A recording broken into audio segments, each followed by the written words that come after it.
பொழுதோட நேரமானா இருமலும் தும்மலும் அப்பா சாமி. கொஞ்சம் விசுவிசுனா போதும் சொட்டுரும் குள்ளாவும் ஒரு தலை குளிக்க முடியல, தலைக்கு என்ன வைக்க முடியும், அதனால உடம்பு சூடாகுது, தும்மல் ஜாஸ்தி வேற வருது. இந்தக்கா ஹேர் க்ரோத் ஆயில் காய்ச்சறேன் டெய்லி வீடியோ போடுறாங்க, நிறைய பாசிட்டிவ் ஃபீட்பேக் வருது. நம்மளும் ஒரு ஆர்டர் போடுவோம். இவ்வளோ கஷ்டப்பட்டவங்க நம்மளோட ஹேர் க்ரோத் ஆயிலை வாங்கி யூஸ் பண்ணிட்டு நான் அப்லோட் பண்ண ஒரு வீடியோவில் கமெண்ட்டாகவே அவங்க ஃபீட்பேக் கொடுத்துருக்காங்க.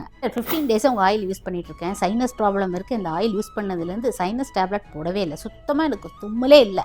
அந்த சைனஸ் மட்டுக்கு நிறைய ஹாஸ்பிட்டல் போய் மாத்திரை ஓட்டாதான் சரியாக, இல்லைன்னா மறுபடியும் தும்மல் வரும். இப்போ உங்கள் ஹேர் ஆயில் யூஸ் பண்ணி நான் தும்மல் இல்லாமல், நைட்டு மூக்கடப்பு இல்லாமல், தொண்டை அரிப்பும் இல்லாமல் நிம்மதியாக தூங்குறேன். ரொம்ப நன்றி, உங்கள் பாதம் தொட்டு சொல்கிறேன். ஐயோ பெரிய வார்த்தையெல்லாம் சொல்லியிருக்கீங்கம்மா. சிஸ்டர் எனக்கு சைனஸ் இருக்குது, உங்கள் ஹேர் க்ரோத் ஆயில் எனக்கு செட் ஆகுமா அவ்வளோ என்கொயரிஸ் வந்துகிட்டே இருக்குது, தைரியமாக புக் பண்ணுங்கள், நான் இருக்கேன். லிங்க் வந்து ஃபர்ஸ்ட் கமெண்ட்டில் கொடுத்துருக்கேன். Stay healthy.